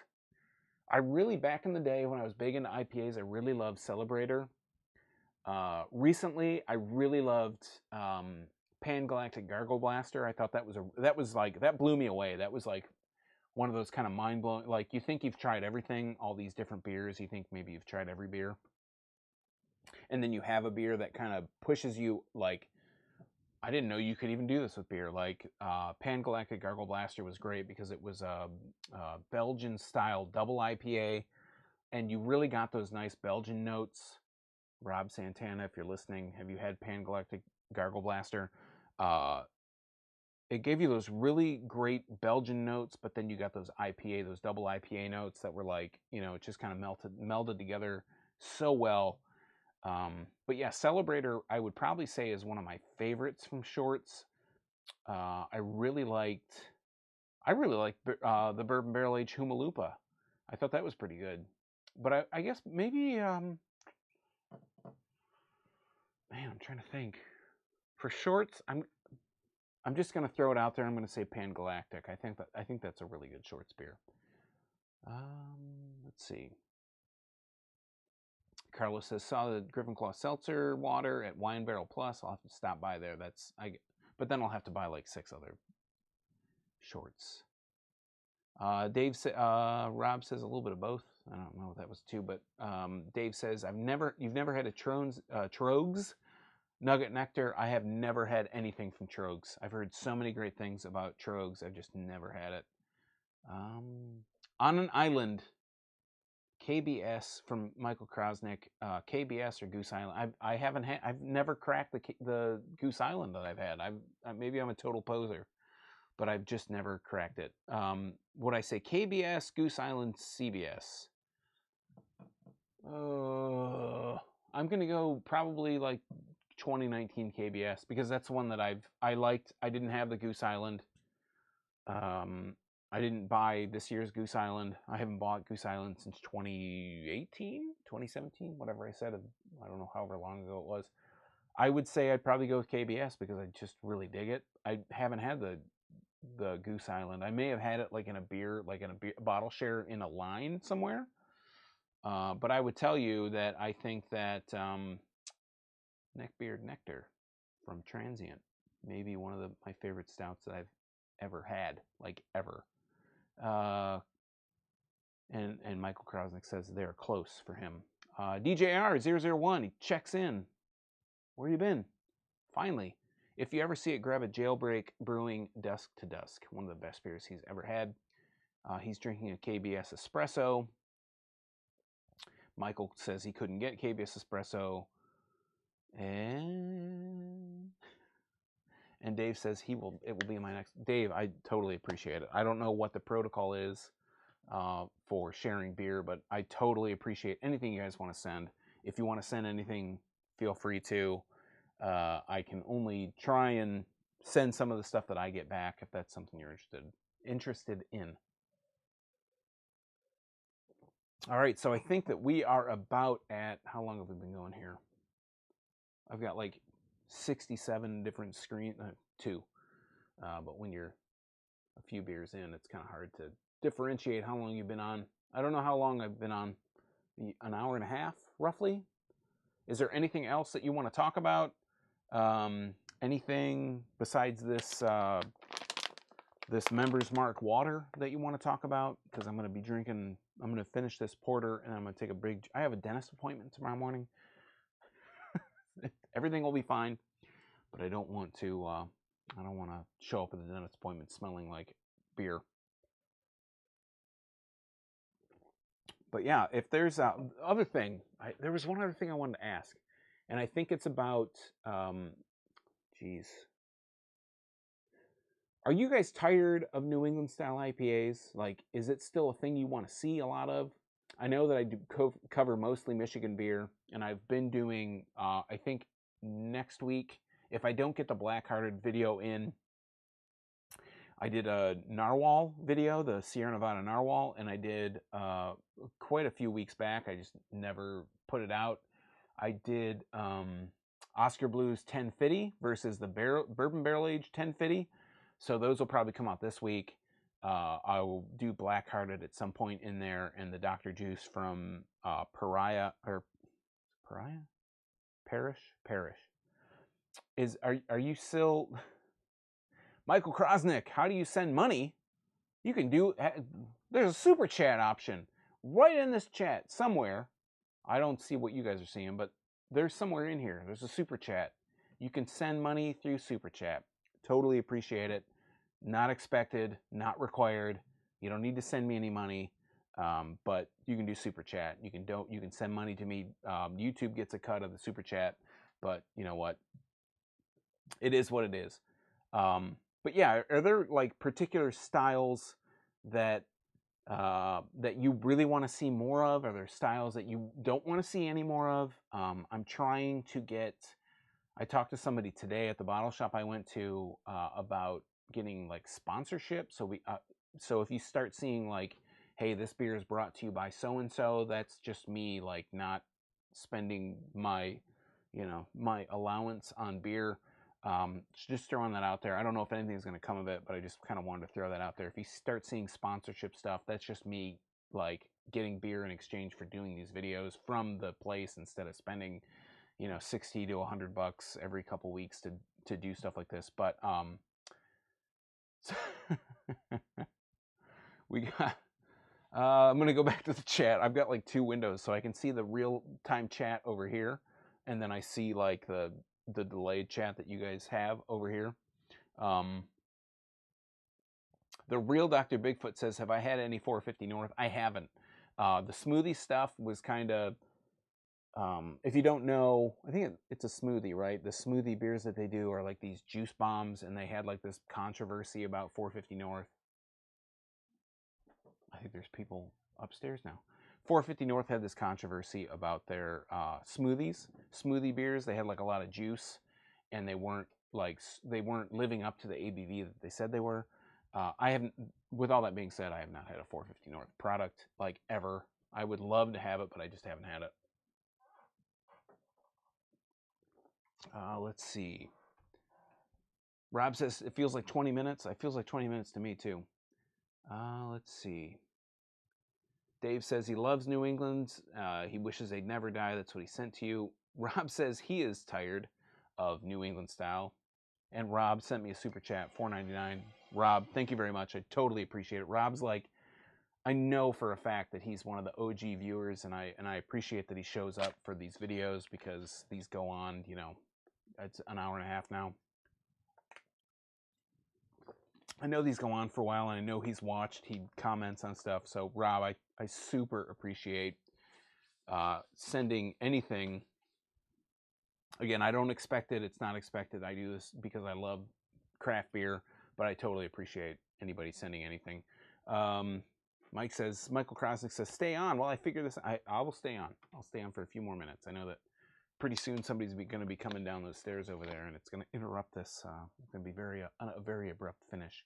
It's going to be like when somebody walks in on you doing so. I'm not going to elaborate. Tyler says, I'm getting kind of burned out on any IPAs. Going back to his roots and drinking Imperial IPAs and porters, 2 favorite styles got him into craft beer. I agree. I mean, I love all types of beer, but it's getting very hard for me to differentiate between the different styles of New England style IPAs, like the different tastes, because it seems like everybody's using that same hop combination. If they start using these different hop combinations, that would be, I think that's really where it starts to get exciting. You know, not necessarily always doing Galaxy and Mosaic, or doing Citra and Mosaic, or Citra and Galaxy might not necessarily be one that's, you know, one that's really overly used. But, and that's the most recent video was Bring Out Your Dead from Brew Detroit. That was, they used Lotus hops, and that was one that I had never had before that I know of, and it was really kind of cool. On my Facebook, check out the Facebook page if you haven't yet. They kind of commented, and they showed the vector of like all the different flavor profiles that Lotus hops have, and kind of came back and said, hey, you know, you hit the mark. This is what Lotus brings to the table. That's awesome to be able to see, you know, all that stuff, and using different hop varieties rather than just using the same ones, or adding lactose. Like, lactose is more of a milkshake thing, but it kind of, I'm not like a huge fan of that lactose kind of aftertaste. But that's me. Again, my kind of goal on this whole channel, the whole video, all these videos, is to just bring you my perspective. You might say like, well, he said that it had this flavor or this flavor. I love those flavors. That's awesome. I want you to be able to go buy a beer that I might not necessarily agree with, and I'd love for you to come back and tell me, I didn't necessarily like that. You know, you said it had this, but I didn't taste that. Or we're all different individuals, and I know that there's like the what is it called at this point? Not the sommelier, but the cicerone. There's like cicerones, and I'm not a cicerone. I'm not I mean, I'm a technical guy, but not super technical. So let's see. Back to chat. Let's see. Dustin, Dustin, I really appreciate you watching. That's honestly, if it wasn't for you guys watching these videos and commenting and leaving likes and all this stuff, I'd just be talking to a brick wall, and there's no feedback. So if you want to be super critical, like hyper critical about like what I talk about or the beers that I try, that's awesome, because that's feedback for me, and it just helps us all kind of get everything. Rob says he went to his local store and found Curmudgeon's Better Half. Yeah, I've still seen Curmudgeon's Better Half. That's crazy. And no Armageddon Grand Cru. Yeah. All right, Tyler from Review the Brew says he's got to go. Have a good night. Mom, my check's in the mail. Oh, man. That's awesome. And DJR001 says, the good IPAs are popular right now, but I wish big, heavy stouts would come back in strength. So I know DJR is not in Michigan. But the thing that I feel like stouts have kind of, like, we're starting to get, in Michigan here at least, like, we're getting all these adjunct stouts, and we're not getting a whole lot of traditional stouts. And maybe that's across the board. Like, we're not getting a whole lot of stouts or imperial stouts that are just stouts. We're getting like these, hey, we got the peanut butter, and we got the jelly, and then we got the, you know, we got the cranberries, and we got the turkey, and then we got the gravy. Like, you're getting the Thanksgiving banquet of stouts, but we're not of adjunct stouts, but we're not getting these, you know, just down to earth stouts. And I think we're just, we're still like riding that trend of all these barrel-aged adjunct stouts and all these just adjunct stouts in general, that, I don't know, the brewers or whoever feel like that the just regular run-of-the-mill, just super solid, heavy, thick mouthfeel, like bready stouts, just like, oh man, it tastes like I'm drinking syrup. Like, that's what I want to have. We're not getting a whole lot of those. We're just getting these kind of adjuncty stouts of all different varieties. Don't get me wrong, I love me some adjunct stouts, but it's nice, kind of like going back to the video, getting like Bad Elmer's porter, but you're getting just a run-of-the-mill porter. It's nice to just get a run-of-the-mill stout that just sets itself apart. And that's the thing with Dick Smasher from Batch that I really, really enjoyed, is that I don't think they claim, having all these different, I think they have the can here, actually. They claim, you're going to get roasted caramel malts, create dark toffee and espresso flavors, sweet but not syrupy. Like, you're getting all those flavors. That's what's awesome about it. Like, that's what's awesome about stouts. You're getting all these flavors. Like, you can add a little bit more of this or take a little bit more of that away or add a little bit more of that thing, and that's what makes the stout unique. Like, that's what sets the character for the stout, and that's why people go to buy it. It's not always necessary. It's nice to have that super straightforward stout, but it's also nice to have the barrel-aged version of it. That's my take. All right, let's see. Dave says, really appreciate your channel. Can't wait to see reviews. Dave, I super am waiting with bated breath. I am like, when is this package going to get here? I'm really looking forward to the mail. DJR says he made a stout, and it was original because the original was actually better than the coffee version because it didn't feel it was trying too hard. Yeah, that's a thing. Like, they feel like they're just trying too hard. And then Rob says, huge fan of Trappist beers like Rochefort 10 or Westvert. I can't even read this right now. I'm going to try, though. West Verletterturen. I don't know if that's a misspelling or that's I just can't talk. 12 or La Trappe or Spencer. Yeah, that's true. There are not any, the only American Trappist brewery. Not a whole lot going on here. That's another like arena that I'd love to get into, is more Trappist style. I think the only Trappist I had was years ago, and I think it was just bad. It was just a skunk beer. All right, so it is 11:37 in the p.m. Everybody here at my house now is home, so I'm hearing everybody walking around and water's running and all this crazy stuff. So I'm going to cut this video. And last comment I'm going to comment on is Rob said he ordered Dick Smasher at his local bottle shop, so hopefully he sees it soon. Rob, again, let me know what you think. I would love to hear your opinion, all your guys' opinion on all this beer. If you don't agree, let me know what you don't agree about. If you agree, let me know about that too. Again, this is a whole kind of community. I really love that we can kind of talk about this different beer. It's just, I really love that with this channel. Michael says he tried to give me $50. Hey, keep trying. If it goes through, I'll take it. No doubt. But that's what I really love about this community, about you guys and all the people that kind of comment on here. I try to stay away from the negativity. I don't like to talk about negative stuff on the reviews. I like to talk about, I just like to talk about what I like about the beer. And for me personally, I like to talk about maybe like if it's this style and I didn't really like this part of it, I would like to see more of this or less than this. Everybody here that's been on here, with very few, like it's been very few exceptions, have been totally positive and totally cool with each other. And I feel like there's other beer communities where you go and you kind of look and everybody's just at each other's throats all the time. Like, we don't need to do that. There's enough BS going on in the world. We can just talk about beer. Like, let's just talk about beer. That's what I find super awesome about it. Michael, keep trying. Keep trying to send me whatever money you want to send me. That'd be super appreciated. Again, not required by any means. But I want to say that I'm going to probably do another live stream very soon here coming up. Comment on the YouTube channel. You can always hit me up. I'm going to leave my email here if I can get back to my thing, my switcher here. My email is up in that corner, Sean@drafttherapy.com. If there's any like live stream stuff like this is awesome.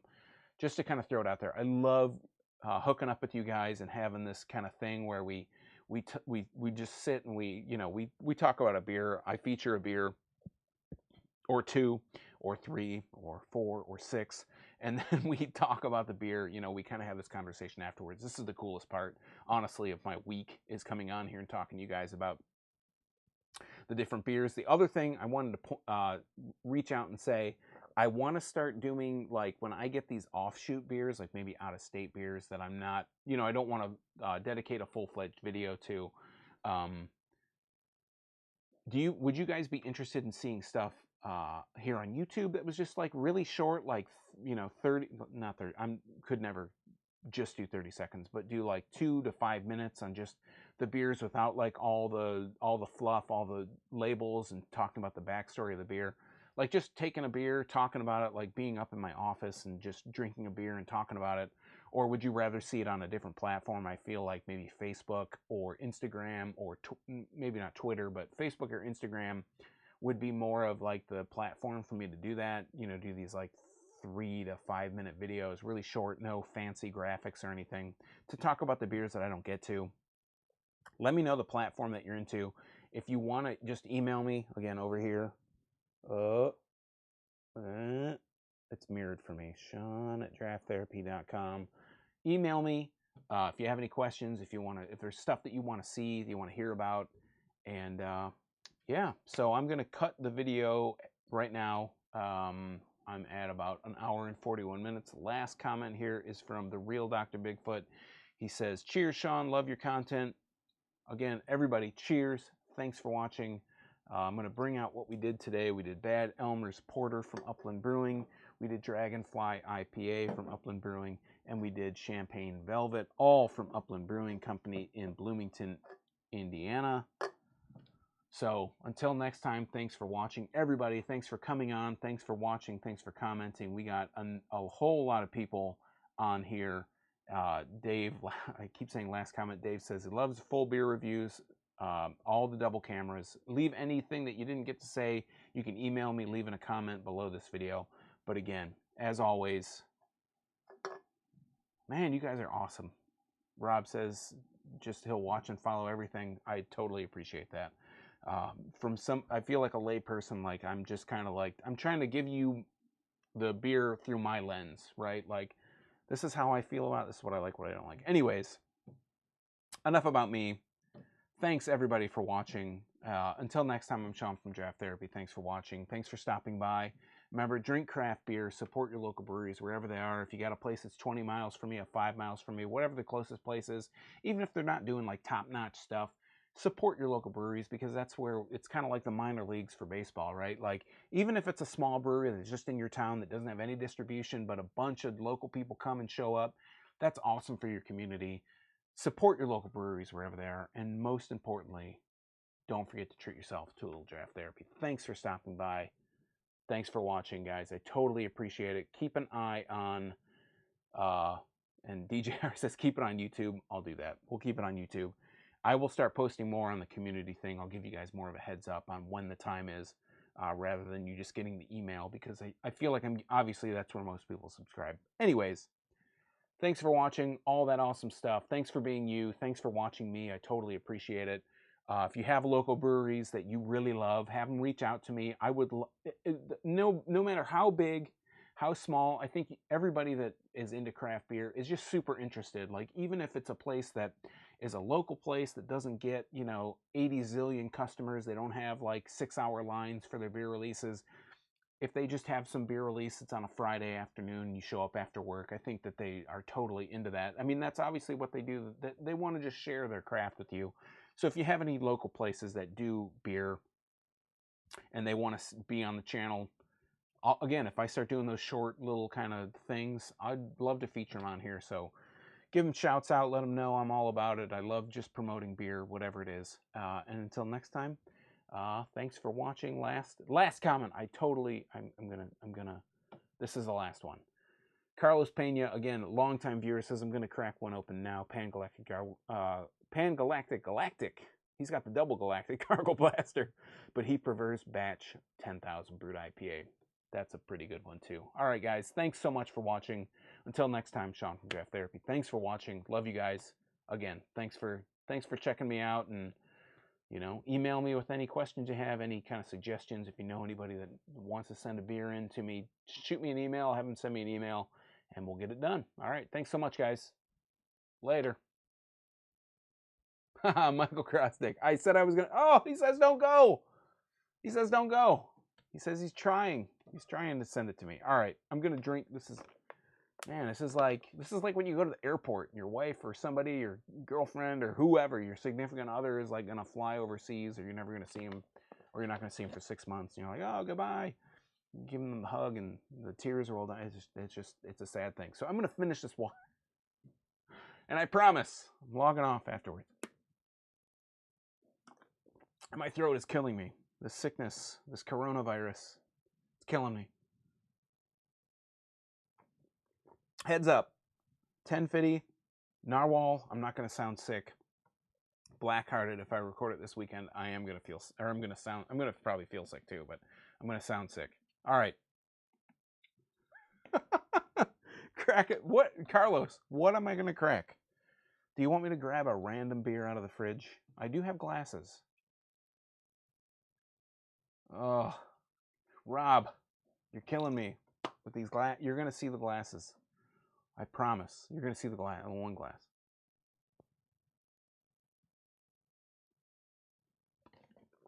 All right.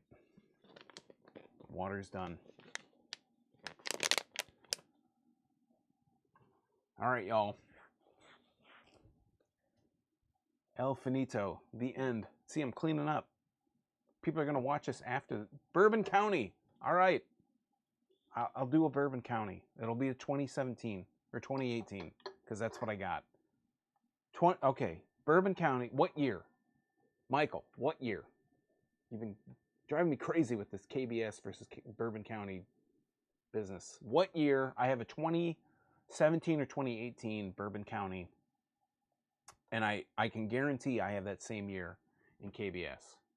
So you got to let me know what it is. What it is you want. Hey, who wants to see this black note? I'm kidding. I'm not opening this. Crazy? Guard that with my life. What is this? What is this? Oh, it's a black. Oh my gosh. Draft Horse in New Hudson. Are they in New Hudson?